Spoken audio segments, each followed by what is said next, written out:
Hello guys, welcome back. My name is Yogesh और आज के वीडियो में मैं एक ऐसी इन्फॉर्मेशन देने जा रहा हूँ जो आपके लिए बहुत ही ज़्यादा वाइटल है, बहुत ही ज़्यादा ज़रूरी है।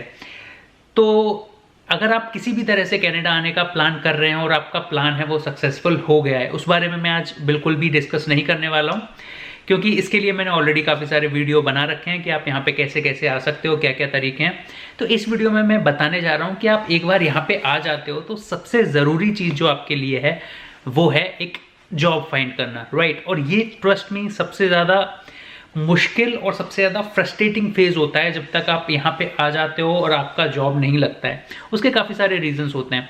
सबसे पहला तो आप यहाँ पे आने का जो भी ब्यूटी है यहाँ की चाहे वो नेचुरल ब्यूटी है यहाँ के, चाहे आपको एक्सपीरियंसेस हैं, चाहे आपको यहाँ पे ट्रैवल करना है, आप किसी भी चीज़ को एंजॉय नहीं करोगे जब तक आपके पास एक सिक्योरिटी नहीं होगी, जब तक आपको ये मेंटल एक सेटिस्फैक्शन नहीं होगा कि चलो यार अब जॉब लग गई, अब मेरे पास एक पैसे का फ्लो बनता रहेगा, अब मैं जो चाहूँ वो एंजॉय कर सकता हूँ, अब मैं जहाँ चाहूँ घूम के आ सकता हूँ। तो जब तक आपके पास जॉब नहीं होती है ना, तब तक आपके दिमाग में ये सारी चीज़ें चलती रहती हैं और आप कुछ भी चीज़ें एंजॉय नहीं कर पाते हो।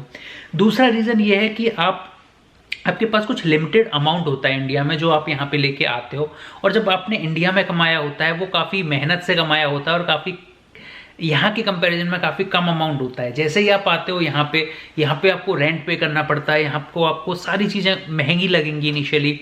आपको अगर इंश्योरेंस भी, अगर कार लेनी है स्टार्टिंग में, कार का भी इंश्योरेंस है वो काफ़ी ज़्यादा महंगा होगा। तो सारी चीज़ें आपको देख के लगेगा, जैसे फॉर एग्जांपल रेंट मिनिमम यहाँ पे $1000 होगा, जो इंडियन रुपीज़ में होगा 55,000 60,000 रुपये के आसपास। तो आपको थोड़ा फ्रस्ट्रेशन होगा कि यार मैं इतनी सेविंग है मेरी जल्दी जल्दी ख़त्म हो रही है, लेकिन मेरे पास जॉब नहीं है, तो मैं ये सेविंग है वो बहुत ज़्यादा महीने नहीं चलने वाली है। तो ये फ्रस्ट्रेशन होता है। तो एक बार अगर आपका जॉब लग जाता है तो वो फ्रस्ट्रेशन भी आपसे चला जाता है।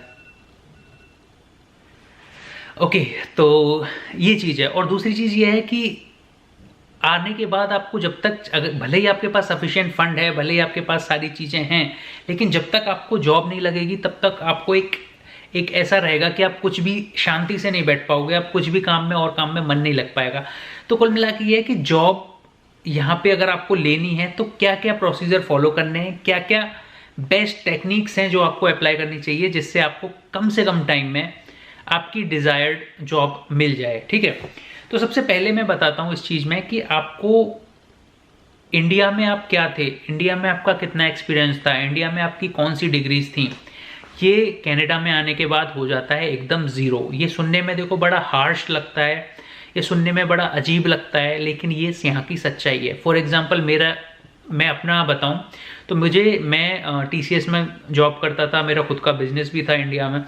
तो मेरा आईटी का ही अगर आप देखो तो आईटी का मेरा 7 इयर्स का एक्सपीरियंस था, लेकिन यहाँ पे आने के बाद वो एकदम ज़ीरो हो गया। जब मैं यहाँ पे आईटी की कई सारी कंपनीज में छोटे मोटे जॉब्स के लिए भी मैंने अप्लाई किया, तो किसी ने मेरी प्रोफाइल है वो पिक ही नहीं की, किसी ने मेरा रिज्यूमे है, मुझे कोई कॉल ही नहीं आया इनफैक्ट। तो ये यहाँ की हार्श रियलिटी है। यहाँ पे आप जो भी जॉब यहाँ पे रिलीज हो रहे हैं, तो अगर आप ये सोचो कि इंडिया का मेरा जो भी एक्सपीरियंस है वो मैं यहाँ पे शो करूँ और उस बेसिस पे मुझे जॉब मिल जाए सेम लेवल का, तो वो इम्पॉसिबल है। आपको ग्राउंड से स्टार्ट करना पड़ता है। तो आप क्या करोगे, क्योंकि देखो आपके पास यहाँ का एक्सपीरियंस नहीं है। यहाँ पे अगर आप किसी भी जॉब में आईटी हो या फिर किसी में हो, अगर आप किसी भी जॉब में अप्लाई कर रहे हो ना, तो आपसे पूछा जाएगा कि आपका रिलेवेंट कैनेडियन एक्सपीरियंस कितना है।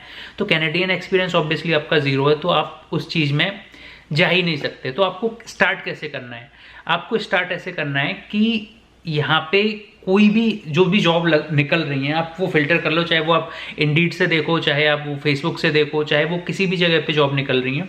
आपको करना है, पहले आपको अपने दिमाग में इमेज बनानी है कि कौन कौन सी जॉब हैं जिनके लिए मुझे अप्लाई करना है। फॉर एग्जाम्पल, अगर आप फिजिकल वर्क करने में, कुछ लेबर का काम करने में कंफर्टेबल नहीं हो, तो आपको सोचना है कि ऐसे कौन कौन से काम है, चाहे वो किसी भी फॉर एग्जांपल टिम हॉर्टन्स है या मैकडोनल्ड्स है या किसी भी ऐसी स्टोर पे जो फास्ट फूड का सेंटर है, वहाँ पे आपको रिसेप्शनिस्ट बनना है, या फिर आपको किसी वॉलमार्ट वगैरह में कैशियर बनना है, या फिर कोई भी ऐसा बेसिक जॉब है जिसमें बहुत ज़्यादा आपको क्वालिफिकेशन नहीं चाहिए। अगर वहाँ से आपको स्टार्टिंग करनी है तो आपको क्या करना पड़ेगा, या फिर और भी कोई आपका टैलेंट है, फॉर एग्जांपल आप टिकट बुकिंग्स वगैरह कुछ कर लेते हो, ट्रैवलिंग का आपको थोड़ा एक्सपीरियंस है, या फिर कोई भी ऐसी फील्ड है जहाँ पे बेसिक लेवल का काम आप कर सकते हो, अपने हिसाब से आप देख सकते हो जो भी आपका टैलेंट है, तो आपको पहले 5, 6, 7, 8 ऑप्शंस बनाने पड़ेंगे कि ये 8-10 ऑप्शंस हैं जिनमें से मैं किसी में भी जाना चाह सकता हूँ, इनमें से कुछ भी कर सकता हूँ। फॉर एग्जाम्पल मैं अभी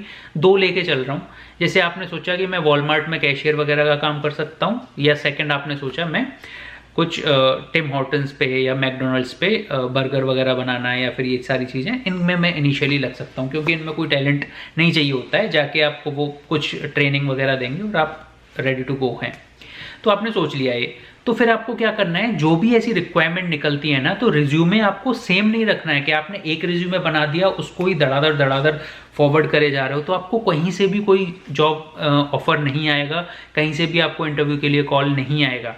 तो आपको क्या करना है, आपको ऐसा करना है कि जो भी उसने जॉब में रिस्पॉन्सिबिलिटीज़ दी हैं, जो भी जॉब में उसकी रिक्वायरमेंट दी हैं, जो भी उसने स्किल सेट मांगे हैं जो आप में होना चाहिए, आपको हर जॉब के लिए एक एक चीज़ पढ़नी है, और जो उसमें मेन कीवर्ड्स हैं ना, उसके अकॉर्डिंग ही आपको कस्टमाइज रिज्यूमे बनाता है हर जॉब के लिए।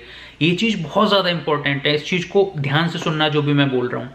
आपको कस्टमाइज रिज्यूमे बनाना है। इसका क्या मतलब है, आपको जो भी रिस्पॉन्सिबिलिटी दे रखी है उसी के अकॉर्डिंग आपको रिज्यूमे में लिखना है। वो बोल रहे हैं कि हमको हार्ड वर्किंग चाहिए, हमको चाहिए जो नाइट शिफ्ट कर सके, हमको चाहिए जो इतने घंटे तक खड़ा रह सके, हमको चाहिए इतने घंटे तक वो कस्टमर से लगातार बात कर सके। तो उन चीज़ को ही समझ के और अपने रिज्यूमे में उन चीज़ों को ही मेंशन कर करके बताओ कि ये सारी क्वालिटीज़ आपके अंदर हैं और आप इस जॉब के लिए बेस्ट सूटेबल क्यों हो। तो वो सारी चीज़ें आपको मेंशन करनी है। तो इस तरह से ये चीज़ एक जॉब के लिए नहीं करनी, जो भी जॉब निकल रही है, भले मैं बोल रहा हूँ अगर टिम हॉर्टन्स एक कंपनी है जो कॉफ़ी बनाती है यहाँ पे और भी काफ़ी सारे फास्ट फूड बनाती है, तो उसकी ही अगर 3-4 अलग अलग लोकेशन से जॉब निकली है जिनकी रिक्वायरमेंट अलग अलग है, तो आपको सेम कॉपी पेस्ट नहीं करना है। हर एक में जो जो रिक्वायरमेंट हर एक सेंटर के लिए उन्होंने बोली हैं, वो रिक्वायरमेंट के अकॉर्डिंग ही आपको हर एक रिज्यूमे बनाना है। ये सुनने में थोड़ा ऐसा लग सकता है, सुनने में ऐसा लग सकता है आपको, यार सेम चीज़ है उसके लिए मैं क्यों 4 बार मेहनत करूं, लेकिन वो मेहनत ज़रूरी है। क्योंकि अगर आप सेम चीज़ को 1000 जगह भेज दो और कहीं से भी रिस्पॉन्स नहीं आए, वो ज़्यादा बढ़िया है, या फिर आप अपने रिज्यूमे में 4 बार मेहनत कर लो और 4 में से शायद एक जगह से भी ऑफर आ जाए, वो ज़्यादा बेटर है। तो आपको ये चीज़, ये सबसे बड़ी गलती है जो लोग करते हैं। ये मैंने भी कितनी बार गलती की थी, तब मुझे कुछ नहीं हो रहा था, फिर मैंने ये चीज़ें समझी करी तो फिर मेरे पास भी जॉब ऑफर्स आने लगे। तो पहली चीज़ ये है। अब आप सोचोगे यार यहाँ पे मैं बहुत अच्छा काम कर रहा था, इतना कुछ करने के बाद मैं वहाँ पे गया हूँ और वहाँ पे मैं ये छोटे मोटे काम करूँगा।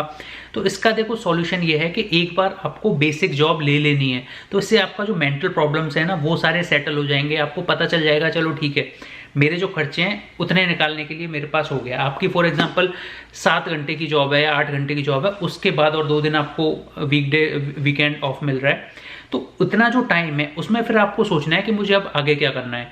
आपको या तो ऐसा कर सकते हो कि आपका ऑलरेडी किसी चीज़ का एक्सपीरियंस है, उस फील्ड में आपको घुसना है, या फिर आप सोच सकते हो कि यार मेरे पास कैनेडियन कुछ एक्सपीरियंस नहीं है या फिर कैनेडियन मेरे पास क्वालिफिकेशन नहीं है, तो मुझे इस चीज़ की पहले स्टडी करनी है फिर जॉब सर्च करना है। तो दोनों ही केस में अगर आपको स्टडी करनी है स्टडी में जाइए, या फिर अगर आपको ऑलरेडी आपको काफ़ी एक्सपीरियंस है और आप हाँ गाइस, तो मैं बता रहा था कि देखो 2 केस हो सकते हैं। एक केस ऐसा हो सकता है कि आपको लग रहा है कि आपने जो भी पढ़ाई की है अपनी कंट्री में वो यहाँ के लिए सफिशिएंट नहीं हो रही, यहाँ की जो जॉब की क्वालिफिकेशंस जो आपके लिए चाहिए, जॉब के लिए जो आपको स्किल सेट चाहिए वो आपको वहाँ पे नहीं मिले हैं। तो आप क्या कर सकते हैं, आप उस रिलेवेंट फील्ड की स्टडी कर सकते हैं। तो वहाँ पे जैसे स्टडी करेंगे, स्टडी के बाद फिर यहाँ का जो भी लोकल मार्केट है वहाँ पे आप अप्लाई कर सकते हैं और उस फील्ड में आप आगे बढ़ सकते हैं। दूसरा केस ये हो सकता है कि आपको लगता है यार मेरी एज पहले ही ऑलरेडी काफ़ी हो रही है और मैं जिस भी फील्ड में हूँ मुझे अच्छी खासी उस चीज़ की नॉलेज है, और वो अगर मैं थोड़ा सा एक्सपीरियंस ले लूँगा तो शायद उस फील्ड में मुझे कुछ अलग से यहाँ पे स्टडी करने की ज़रूरत नहीं है। तो उस केस में आप क्या कर सकते हो, जैसे आपने पार्ट टाइम कर करके आपने थोड़ा ऐसी अपनी कंडीशन बना ली कि आपका जो मंथली बजट है वो आपका अफेक्ट नहीं हो रहा, आपके घर के खर्चे हैं वो अफेक्ट नहीं हो रहे। तो आप क्या कर सकते हो, आप साइड बाय साइड जिस फील्ड में आपको एंटर करना है उसमें आप छोटी पोजीशंस के लिए ट्राई करें। फॉर एग्जांपल जैसे अब अगर आपकी फील्ड है ग्राफिक्स डिज़ाइनर, या फिर आपकी फील्ड है मैं बोल रहा हूँ फिटनेस से रिलेटेड, आपकी फील्ड है सपोज आईटी से रिलेटेड, जैसे फॉर एग्जांपल आपको आईटी का मैनेजर थे आप, है ना, अपनी कंट्री में, तो यहाँ पे आके आपको क्या करना है कि आईटी में आप कोशिश करो, आप छोटी पोस्ट हैं, चाहे वो छोटा एडमिनिस्ट्रेशन की कोई पोस्ट हो या फिर कोई आईटी का नॉर्मल टिकट रिजॉल्विंग का काम हो, तो कोई भी छोटा काम है उस लेवल पे, जूनियर लेवल की पोस्टिंग के लिए आप अप्लाई करिए। तो वहाँ पे अगर आपने एक बार एंट्री कर दी, फिर आप अपना जो भी स्किल सेट है उसको यूज़ करिए, वहाँ पे लोगों काम ज़्यादा करिए, वहाँ पे लोगों पे अच्छा इंप्रेशन क्रिएट करो और उनको ये नज़र में डालो कि मैं इस लेवल का जो है काम है वो हैंडल कर सकता हूँ। तो धीरे धीरे आपका इंटरनल प्रमोशन होता जाएगा। फिर आप क्या कर सकते हैं, यहाँ पे जो भी एग्जाम्स होते हैं, जैसे मैनेजर के लिए कोई पर्टिकुलर एग्जाम है या पर्टिकुलर कोई सर्टिफिकेशन करना है, जो जिसकी यहाँ पे कनाडा में वैल्यू है या यूएस में वैल्यू है, तो आप वो सर्टिफिकेशन कर लें। तो जैसे ही साथ जॉब के साथ साथ सर्टिफिकेशन करोगे तो आप उनसे बोल सकते हो कि अब मेरे पास रिलेवेंट एक्सपीरियंस भी है, मेरे पास सर्टिफिकेट भी है, तो मुझे इस पोजीशन पे मुझे प्रमोट कर दो। तो वो बहुत ज़्यादा चांसेस हैं, क्योंकि अगर आप अच्छा परफॉर्म कर रहे हैं तो कंपनी चाहेगी आपको रिटेन करना और आपको जिस चीज़ के लिए आपके पास प्रॉपर क्वालिफिकेशन है वहाँ पे आपको प्रमोट करना। फिर भी अगर वो कंपनी प्रमोट नहीं करती है तो आपके पास इस स्टेज में ये बेनिफिट हो जाएगा कि आप और किसी कंपनी में भी अप्लाई कर सकते हैं, क्योंकि अभी आपके पास कैनेडियन एक्सपीरियंस है और रिलेवेंट एक्सपीरियंस है, आपके पास आईटी का भी एक्सपीरियंस है, आपके पास कनाडा में एक्सपीरियंस है, तो दूसरी कंट्री फिर आपको, दूसरी कंपनीज हैं वो आपको आराम से कंसिडर करेंगी। तो ये प्रोसेस होना चाहिए, ठीक है। एक यहाँ पे सबसे ज़रूरी बात जो मैं बताने चाह रहा हूँ, मेरा ये वीडियो बनाने का पूरा मकसद ही वो था कि क्या होता है जनरली हम, जो मैंने शुरू में भी थोड़ा सा हिंट आपको दिया था कि हम क्या करते हैं कि कोई भी जॉब है उसके लिए अप्लाई करना है तो हर एक के लिए धड़ाधड़ से रिज्यूमे एक लिया और कॉपी पेस्ट करके भेजते गए। तो उस केस में चांसेस हैं वो थोड़े कम होते हैं। यहाँ पे देखो तो बेनिफिट ये है कि अगर आप जो भी लिख रहे हो ना, तो उसके लिए नेसेसरी जो भी डॉक्यूमेंट्स है वो यहाँ पे कोई भी नहीं पूछता। आपने जो भी रिज्यूमे में लिख दिया वो लोग कंसीडर कर लेते हैं, वो लोग मान लेते हैं।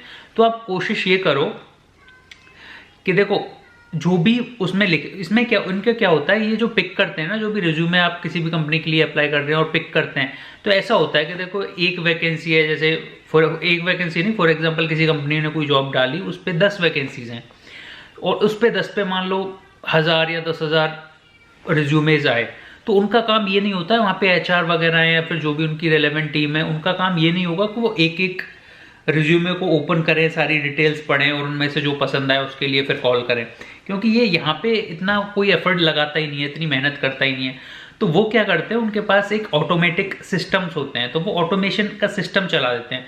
वो क्या चेक करता है कि आपने जो भी उनकी रिक्वायरमेंट्स हैं, रिक्वायरमेंट में जो भी कीवर्ड उन्होंने यूज़ किए हैं और आपके रिज्यूमे में जो वो कीवर्ड्स कितने हैं, तो कितने मैच कर रहे हैं, उस बेसिस से वो फिल्टर आउट कर लेते हैं। फॉर एग्जाम्पल उनको 10 कैंडिडेट्स की रिक्वायरमेंट है, 10,000 उनके पास एप्लीकेशन आई, तो वो हो सकता है 50 या 100 एप्लीकेशन उसमें से फिल्टर आउट कर लेंगे उस ऑटोमेटेड सिस्टम की वजह से। अब देखो इस केस में ऐसा हो सकता है कि कोई उस पोजीशन के लिए एकदम परफेक्ट हो, जिसका उस 100 में नंबर नहीं आया है, लेकिन इस तरह से ये सिस्टम चलते हैं क्योंकि उनको इतना टाइम नहीं है कि वो 10,000 को एक एक पढ़ के और एक एक को इंटरव्यू लिए फिर डिसाइड करें। उनको ये है कि किसने कितना सीरियसनेस दिखाई है रिज्यूमे भेजने में, कितना रिज्यूमे है इस जॉब प्रोफाइल के लिए मैचिंग है, पहले वो सर्च करते हैं। तो फॉर एग्जांपल वो 100 में आपका कैसे नंबर आएगा, उस टॉप 100 में वो आएगा कि उसमें जो जो भी स्किल सेट दिए वो ही आप एक्सप्लेन करो। आपने भले कुछ भी काम किया है, लेकिन उनकी जो रिक्वायरमेंट है ना, उससे रिलेटेड क्या आपका एक्सपीरियंस है, केवल वो मेंशन करो। तो उनको लगेगा कि एकदम कस्टमाइज्ड कैंडिडेट हैं आप, मतलब एकदम परफेक्ट कैंडिडेट हैं उस जॉब प्रोफाइल के लिए। तो आपको इस तरह से अपना रिज्यूमे बिल्डअप करना है। जो भी, चाहे एक कंपनी की, जो मैंने बताया एक कंपनी है, चाहे कोई उसी की ही 10 पोजीशंस हैं, तो आपको हर एक के लिए अलग अलग, जिस तरह से उन्होंने जो उनका रोल के लिए उन्होंने मेंशन किया है या जो भी उनकी रिक्वायरमेंट्स है, उनसे ही रिलेटेड आप सारे एक एक स्टेप बाय स्टेप सारी इंफॉर्मेशन, सारी क्वालिटीज़ वही मेंशन करिए, वही रिलेवेंट एक्सपीरियंस मेंशन करिए जो आपने उस फील्ड में लिया है। तो ये मेरा मेन मकसद था बताने का। और जनरली क्या होता है, देखो आपका अपनी कंट्री में कोई भी एक्सपीरियंस होगा। फॉर एग्जांपल आप इंडिया से आते हो तो इंडिया में आपका कुछ एक्सपीरियंस होगा, तो लोग क्या करते हैं वो मेंशन करते हैं कि मेरा 5 इयर्स इंडिया में मैंने ये किया है, 7 इयर्स मैंने ये किया है, 10 साल मैंने ये किया है। तो उस चीज़ की यहाँ पे कोई वैल्यू नहीं होती। और जनरली कई लोग तो क्या करते हैं, कईयों के सिस्टम तो ऐसे होते हैं, उनको अगर ऐसा लगता है कि इंडिया में पढ़ाई की है या इंडिया का एक्सपीरियंस है तो वो उनको एंटरटेन ही नहीं करते हैं उन रिज्यूमर्स को। उसमें ऐसा कुछ रेसिज्म वाला या फिर ऐसा फैक्टर नहीं है, लेकिन यहाँ का सिस्टम ही ऐसा है क्योंकि वो चाहते हैं कुछ ऐसा हो जो जिसने यहाँ का काम किया हो, यहाँ का कल्चर देखा हो, यहाँ क्लाइंट से कैसे डील करे जाते हैं, क्लाइंट्स की लैंग्वेज, उनको कीवर्ड समझ में आ रहे हैं कि नहीं आ रहे हैं, तो वो सारी चीज़ें उनको चाहिए होती हैं। तो उसके लिए वो नहीं चाहते कि कोई बाहर जिसका एक्सपीरियंस है उस चीज़ को वो जीरो ही कंसीडर करते हैं। तो लोकल एक्सपीरियंस होना चाहिए। तो लोकल एक्सपीरियंस आपके पास कैसे आएगा? पहले आप कोई छोटे मोटे जॉब करिए, वहाँ से कस्टमर से इंटरेक्ट करना सीखिए, थोड़ा अपना मंथली जो भी आपके खर्चे हैं उनका फ्लो सही से बना रहे। जैसे जैसे आपके पास थोड़ा पैसे का फ्लो बन जाए, क्योंकि देखो ये जॉब आपको आसानी से मिल जाएंगी छोटे लेवल की, तो आते से ही कोशिश करो कि with in 10 days 15 days with in month maximum आप कोई हल्की सी जॉब जो बेसिक पे दे रही है, आपको $14-15 पर आवर के दे रही है, ऐसी जॉब पकड़ लें। ठीक है, पहले कोशिश ही नहीं करें कि, या फिर अगर आप ऐसे कपल हो तो एटलीस्ट ऐसा कोशिश करो कि एक है वो बेसिक जॉब पकड़ ले, एक है वो स्ट्रगल करता रहे। तो ऐसा कुछ कॉम्बिनेशन आपको बनाना पड़ेगा। तो उससे क्या होगा, आपकी सरदर्दी है जो आपके खर्चों की यहाँ पे वो खत्म हो जाएगी। और जैसे ही वो खत्म हो जाती है फिर आपका जैसे फ्लो बनने लगता है 2 महीने 3 महीने 4 महीने बाद, लेकिन उसमें स्टक होके नहीं रह जाना है। ये भी बड़ी दिक्कत होती है। लोग क्या करते हैं, उनको लगता है यार हमारे सारे खर्चे निकल रहे हैं, लाइफस्टाइल बढ़िया चल रही है, सब कुछ मैं अफोर्ड कर पा रहा हूँ, तो ठीक है अब यही करते रहते हैं। तो कुछ टाइम के बाद क्या है कि फिर आपका हाथ पैर काम करना कम कर देंगे, आपको ढंग से काम नहीं होगा तो आपको रिप्लेस करके किसी फ्रेशर को ले लेंगे वो। तो कोशिश ऐसी करो कि आप कुछ ऐसी चीज़ में जाएं जहाँ पे आपको दिमाग का ज़्यादा यूज़ करना पड़े। तो उससे क्या होगा, स्किल्स आपके टाइम के साथ उनकी वैल्यू बढ़े, है ना। तो उससे क्या होगा कि आपको रिप्लेस करना थोड़ा मुश्किल होगा और आपका प्रोफेशन है वो लाइफ टाइम आप उसको परस्यू कर सकते हैं। तो इस तरह का आप कोशिश करो। तो ये थी मेरी एडवाइस रिज्यूमे को लेके, ये थी मेरी एडवाइस आपको जॉब के लिए कैसे अप्रोच करना है, यहाँ पे आके आपको कैसे जल्दी से जल्दी कनाडा में जॉब मिल सकती है। तो आई होप आपको ये वीडियो पसंद आया होगा। अगर ये वीडियो पसंद आया तो इसको लाइक करो, कमेंट करके मुझे बताओ ये वीडियो कैसा लगा, और मिलते हैं नेक्स्ट वीडियो में। तब तक के लिए टेक केयर, बाय बाय।